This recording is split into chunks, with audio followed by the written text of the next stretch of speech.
Hello guys, welcome back to my YouTube channel. हमारा नाम है BBA student from AIIMS New Delhi. और इस वीडियो में यार हम लोग बात करेंगे एक्सपेक्टेड कट ऑफ के बारे में, प्रेडिक्टेड कट ऑफ के बारे में and difficulty level of the paper के बारे में।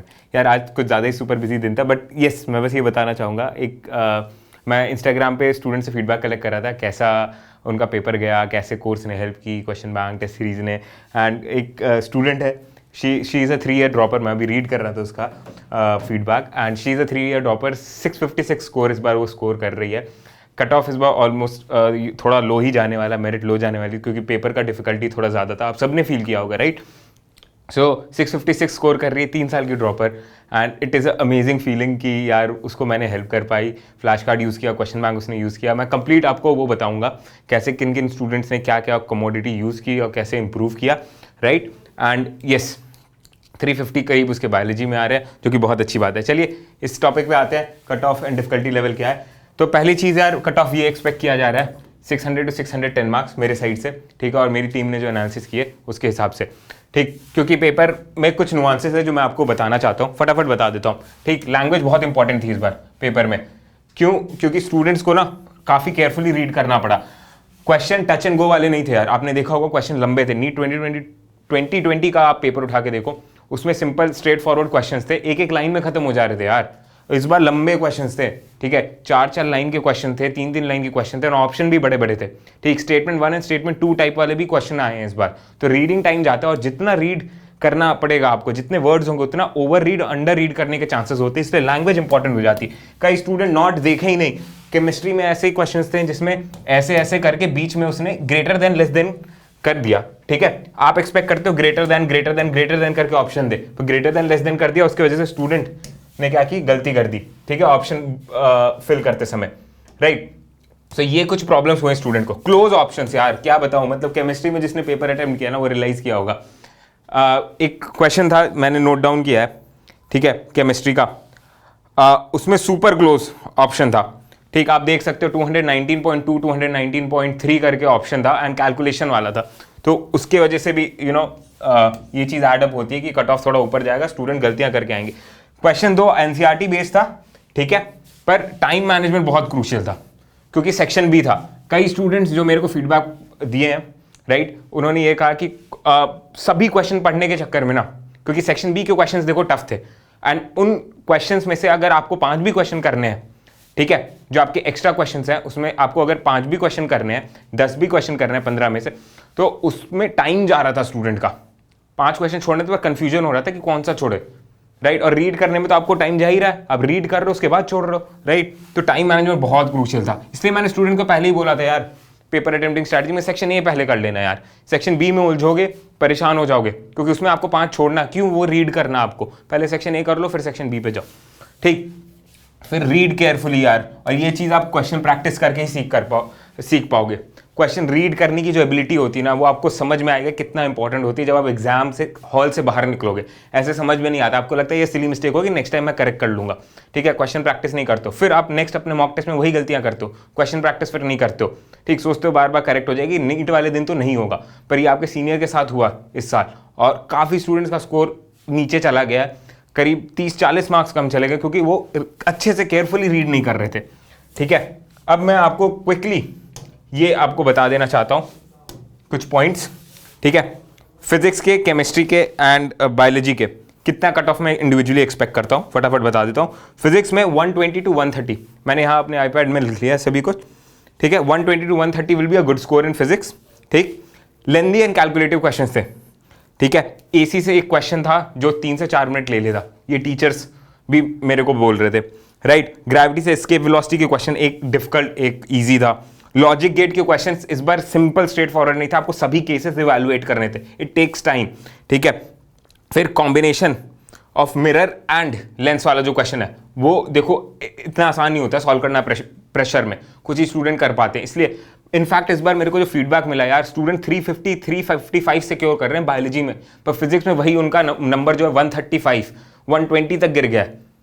क्यों ऐसा हुआ? क्योंकि बायोलॉजी जो था रिलेटिवली एनसीईआरटी से आया, ठीक है, इजी था, फटाफट स्टूडेंट ने कर लिया। फिजिक्स में टाइम लग गया उनको, क्योंकि फिजिक्स डिफिकल्ट थी। खुद सोचो जो स्टूडेंट इतना अच्छे से प्रिपेयर किया 350 355 ला रहा है बायोलॉजी में, उससे मैं एक्सपेक्ट करता है नेचुरली। इनफैक्ट मैंने क्वेश्चन पूछा उससे कैसे इतना कम नंबर आ गया भाई फिजिक्स में, पर फिजिक्स एक्चुअली क्योंकि टफ थी इसलिए कम नंबर आया स्टूडेंट के, और फाइनल स्कोर स्टूडेंट का 620 630 640 जा रहा है। इसलिए मैं कह रहा कि कट ऑफ हो सकता है 610 600 से भी नीचे चले जाए। एंड अगर आपका स्टेट रिजर्वेशन है, स्टेट कोटा होता है राइट, तो कुछ स्टेट्स में कम जाता है कट ऑफ, तो अगर आप उस स्टेट को बिलोंग कर रहे हो तो आपके काफ़ी चांसेस हैं कि आप जनरल कैटेगरी से वहाँ पे आराम से सिलेक्ट हो जाओ। ओबीसी एसटी एससी के तो और नीचे जाएंगे कट ऑफ एज यूजुअल, ठीक है। फिर ईएम वेव से क्वेश्चन थे, कॉम्बिनेशन ऑफ लेंसेज से थे, कनकेव एंड कन्वेक्स लेंस से, जो थोड़े टफ कैटेगरी के थे।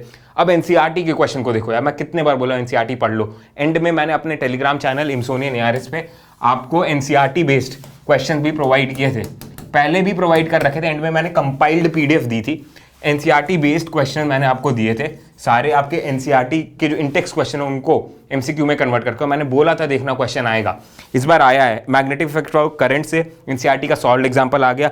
ईएमआई से कंसेंट्रिक कॉइल वाला क्वेश्चन एनसीईआरटी से था, ठीक है। ये फीडबैक मेरे को मिला। तो एनसीईआरटी बेस्ड जो आपके एक्सरसाइज होते हैं ना इन टेक्स्ट, ठीक है, इनफैक्ट जो आपके बैक एक्सरसाइजेस भी होते हैं उनको भी मैंने कवर कर लिया है। किसमें? पीडीएफ के फॉर्मेट में।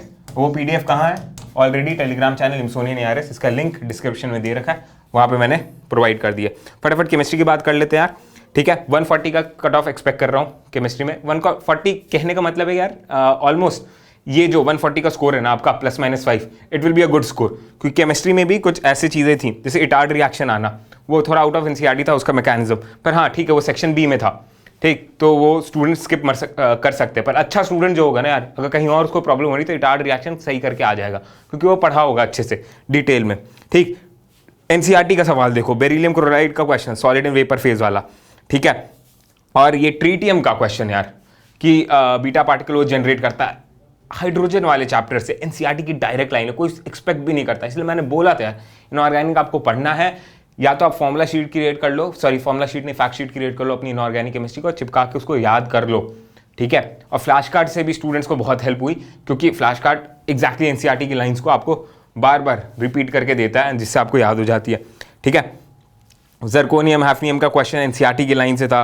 फिर कुछ क्वेश्चन जो केमिस्ट्री को रिलेटिवली डिफिकल्ट बना दी, वो जैसे ब्लास्ट फर्नेस का टेम्परेचर कोई ऐसे एक्सपेक्ट नहीं करता याद करे, ठीक है, पर एनसीईआरटी से वो सवाल आ गया, ठीक है। क्लोज ऑप्शंस में एक delta S total is not equal to 0 वाला एक क्वेश्चन था, ठीक है। एंट्रोपी वाला सवाल था, इंटरनल एनर्जी वाला सवाल था, वो क्लोज ऑप्शंस थे, ठीक। अगर कोई अच्छे से ना पढ़े तो गलत कर देगा। इसलिए मैं कह रहा कि केमिस्ट्री का पिछले साल जो कट ऑफ नहीं मतलब अच्छा स्कोर मैं कंसिडर कर रहा था 160 165, अब मैं 140 145 कह रहा हूँ, ठीक है। और body centre unit cell Bravais lattice वाला जो है, वो सभी स्टूडेंट सभी लैटिस को नहीं याद करते, राइट। तो क्वेश्चन कंबाइंड सभी लैटिस पे पूछ रहा था, राइट। सो वो क्वेश्चन स्टूडेंट्स को परेशान किया, ये मेरे को फीडबैक मिला है, राइट। बायोलॉजी में आ जाते फटाफट, 320 to 330 का स्कोर जो है बायोलॉजी में एक्सपेक्ट कर रहा हूँ, ठीक है।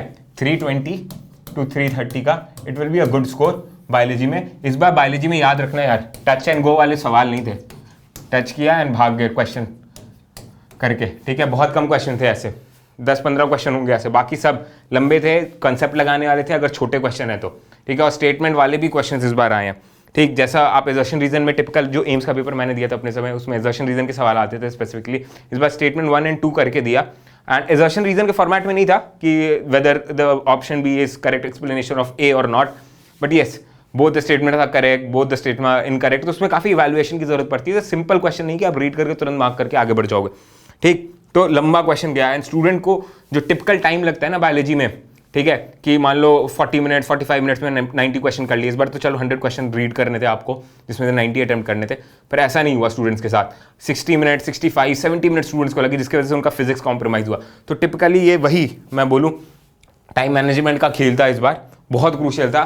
सेक्शन बी सबसे ज़्यादा कंफ्यूज कर दिया स्टूडेंट्स को, कौन सा क्वेश्चन अटेम्प्ट करे कौन सा नहीं करे, and therefore cut off effect होगी, ठीक है। जो अच्छे स्टूडेंट्स हैं हाँ एकदम क्रीम वाला लेयर अच्छा लेके चला जाएगा, सही बात है, वो इफेक्ट नहीं होगा ज़्यादा irrespective of the difficulty of the paper, पर बाकी स्टूडेंट्स जो हैं वो इफेक्ट हुए and therefore at an average if you see cut off will be slightly lower, ठीक। स्लाइटली क्या, पिछले साल के कंपैरिजन में 610 620 600 का स्कोर जो है in fact will be a great success for students this year, okay, zoology के 8 टिपिकल क्वेश्चन थे। जोना पेलुसिडा पे स्पर्म का आपका रिसेप्टर होता है, वो वाला क्वेश्चन जो हो गया, ठीक है। नॉट इन पार्चुरेशन प्रोसेस, जैसे मैंने बोला, read carefully, not in parturition process एक क्वेश्चन था, ठीक है। हार्मोन्स का पूछ रहा था, ईस्ट्रोजन प्रोजेस्टेरॉन का रेशियो पूछ रहा था, आप जानते होगे वो क्वेश्चन।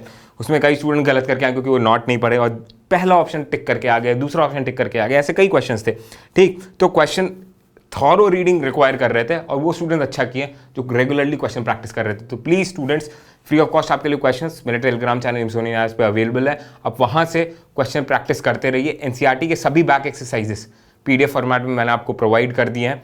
फिजिक्स के, केमिस्ट्री के इस बार उससे सवाल आए हैं, आगे भी आते रहेंगे। कंप्लीटली पैटर्न ये जो है एनसीईआरटी बेस्ड शिफ्ट किया जा रहा है, ठीक है। पिछले कुछ साल से ये हो रहा है, आगे भी होता रहेगा। बस इस बार जो ट्विस्ट था यार, फिजिक्स डिफिकल्ट बनाई गई, जो कि मेरे को लगता है अच्छी बात है, वरना कट ऑफ पिछले बार की तरह बहुत हाई जाता एंड स्टूडेंट डिसअपॉइंट हो जाते हैं उस चीज़ से, ठीक है। और याद रखना, पेपर सबके लिए टफ था, तुम्हारे लिए टफ था तो सब बाकी लोगों के लिए भी टफ है। मैं थोड़ा सा लर कर रहा because I am extremely tired, but yes, सबके लिए टफ था एंड आपके लिए भी टफ था, तो कोई बात नहीं, ठीक है। रिलेटिव चीज़ें होती हैं रैंक में, स्कोर एब्सोल्यूट होता है पर रैंक आपकी रिलेटिव होती है। सो एक मसल कॉन्ट्रैक्शन का भी सवाल था जो कि अच्छा था, जो आपको रीड करना पड़ेगा। तो ये कुछ चीज़ें थी, ये कुछ पॉइंटर्स थे जो कहते हैं कि कट ऑफ जो है मैं अगर प्रिडिक्ट करूं तो इसी रेंज में जाने वाला ऑलमोस्ट, ठीक है, इस बार का। और अगर आपका कम स्कोर आ रहा है डिसहार्टन मत होइए, आप अपना स्टेट का कट ऑफ ज़रूर जान लीजिएगा अपने कैटेगरी के लिए, वो और थोड़ा नीचे जाएगा एंड देयरफॉर आपको एक गवर्नमेंट मेडिकल कॉलेज मिल पाएगी। जो स्टूडेंट अच्छा नहीं कर पा रहे हैं, अच्छा नहीं किए हैं इस पॉइंट ऑफ टाइम पे, उनके लिए मैं अलग से वीडियो बना दूंगा, वेदर यू शुड ड्रॉप और नॉट, आपको एक और ट्राई मारना चाहिए कि नहीं करना चाहिए, क्योंकि नीट का पेपर काफ़ी पास आने वाला है आपका, नीट 2022 का। एंड अगर आपको एक इंसाइट मिल जाए कि आपको ड्रॉप करना चाहिए कि नहीं, तो आप एक इन्फॉर्म डिसीजन ले पाओगे और अच्छा कर पाओगे। एनीवे, जो स्टूडेंट डिसाइड कर लिए कि उन्हें ड्रॉप लेना है, अभी से मेहनत शुरू कर दो यार। It is never too late, ये स्टेटमेंट गलत है, it is always too late. आप अभी भी शुरू कर रहे हो तो best time to start was yesterday, ठीक है। तो प्लीज़ अभी पढ़ाई करना शुरू कर दीजिए, पूरी मेहनत कीजिए। प्रीवियस ईयर क्वेश्चंस प्लीज़ लगा लो यार, प्लीज़, कितने बार मैं बोलूँ, बैक एक्सरसाइजेस प्लीज़ लगा लो। पीडीएफ ऑलरेडी अवेलेबल मैंने करा दिया है। डायग्राम के एनसीईआरटी के सभी क्वेश्चंस भी मैंने आपको प्रोवाइड कर दिए हैं, diagram based MCQ questions, please उनको लगा लेना, ठीक है। उसको कम से कम डाउनलोड करके रख लो, मत लगाना। तुम्हें तिजोरी भरने की आदत होती है ना कि सारा चीज़ पाइलअप करके रख लिए, डाउनलोड करके रख लो, जब मन करे लगा लेना, पर प्लीज़ कर लो, ठीक है। इस बार क्वेश्चन आए हैं, मैं बोला था आपको आएंगे, नेक्स्ट टाइम भी आएंगे, तो प्लीज़ प्लीज़ बार बार रिक्वेस्ट कर रहा हूँ, डाउनलोड कर लीजिए। And all the best guys, keep hustling, see you in the next video, do subscribe to the channel, bye bye.